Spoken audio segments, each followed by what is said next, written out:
In the grim darkness of the far future, there is only war. The galaxy is torn apart by endless conflict, corruption, and heresy, and humanity itself teeters on the edge of extinction. But standing as the Emperor's chosen warriors are the Space Marines, the Adeptus, towering superhuman warriors clad in power armor, wielding weapons that shake worlds, and feared by all who oppose them. Yet behind the legend of these godlike warriors lies a darker, more horrifying truth.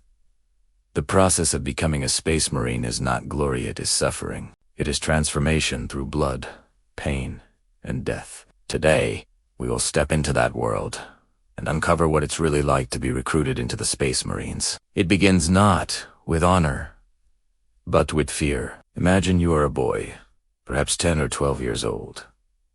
You are not yet a man, not yet fully grown. On your world, whether it is a hive city, drowned in smog, a feral planet crawling with predators, or a feudal world ruled by swords and superstition, the black ships of the Imperium arrive. They come with thunderous engines, carrying warriors of the chapter.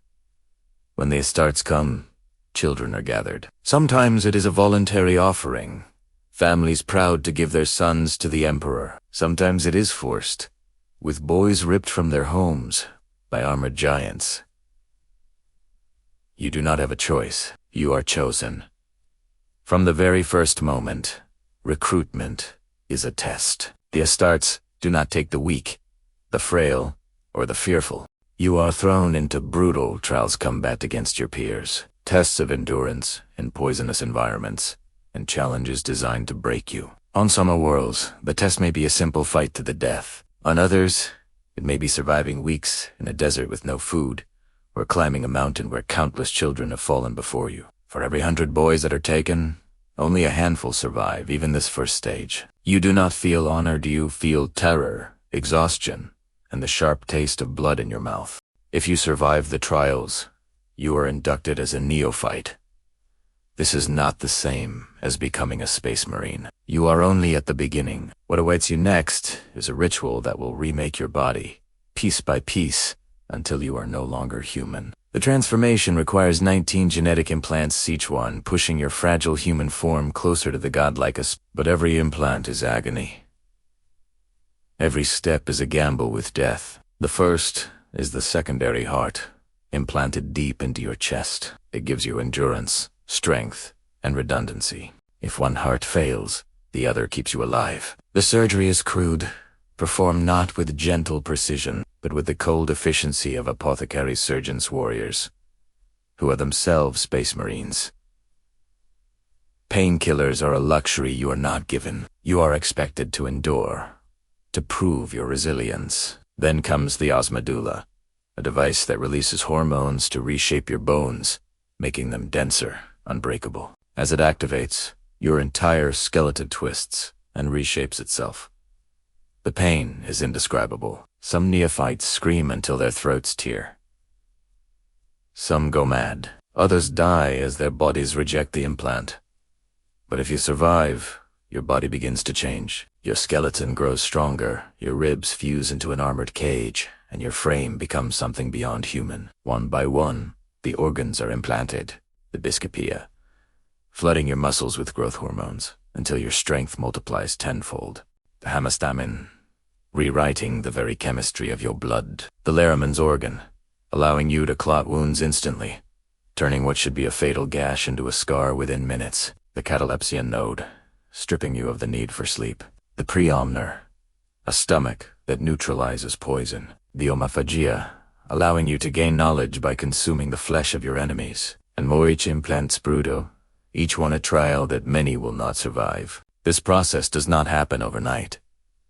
It takes years of surgeries, chemical baths, and genetic During this time, you are broken down and rebuilt. You are drilled in combat, trained with weapons, taught to obey without question, and indoctrinated into the chapter's culture. You are no longer a boy, but neither are you, yet a Marine. You are something in between, a creature living in constant pain.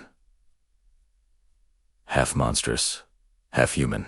But the physical torment is only one side of recruitment. The psychological transformation is just as terrifying. The chaplains and spiritual leaders of the chapter hammer faith and loyalty into your mind. You are told every day that the Emperor is your father, your savior, and your God. You are told that to hesitate, to question, or to doubt is to betray all of humanity. You learn to see yourself not as an individual, but as a weapon. Your identity, your memories, even your childhood name these, are stripped away.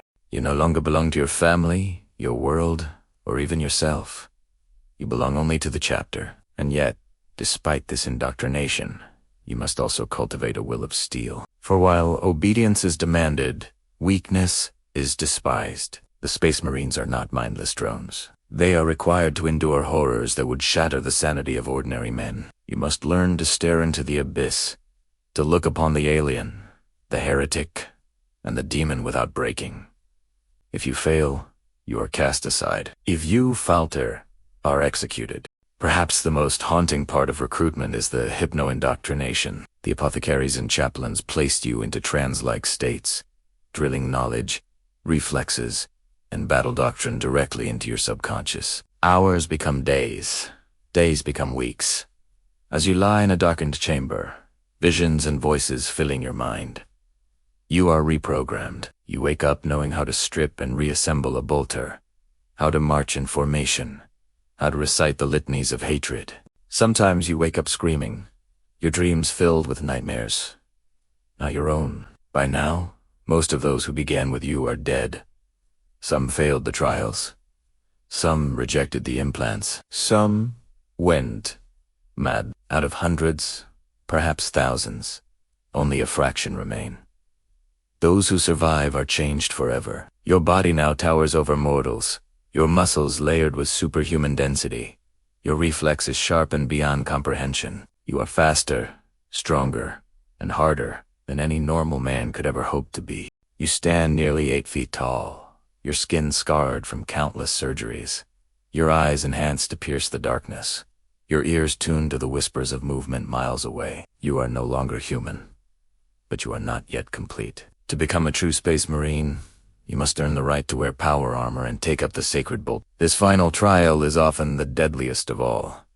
Each chapter has its own traditions. Some may send you into the wilds to hunt monsters bare. Some may demand you hold the line against impossible odds.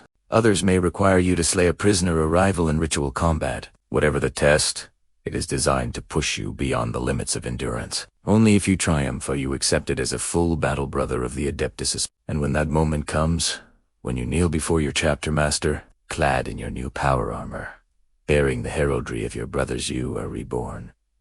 You are no longer a boy stolen from your home. You are a Space Marine, the Emperor's angel of death. Yet, deep inside, a fragment of that child remains. The fear, the pain, the memories of what you endured, they never fully leave you. But they are buried beneath layers of steel, faith, and fire. You are no longer permitted to be human. You are a weapon, and your life belongs not to you, but to the Imperium. This is the truth of recruitment into the Space Marines. It is not glorious. It is not merciful. It is a crucible of torment, where thousands die so that one may rise, and those who rise are forever changed. In the end, the Adeptus Astartes are not just warriors. They are survivors of a transformation that breaks the body and soul, forging men into monsters, and monsters into legends. And in the endless wars of the 41st millennium, their sacrifice is never. For in the grim darkness of the far future, there is only war, and the angels of death will never rest.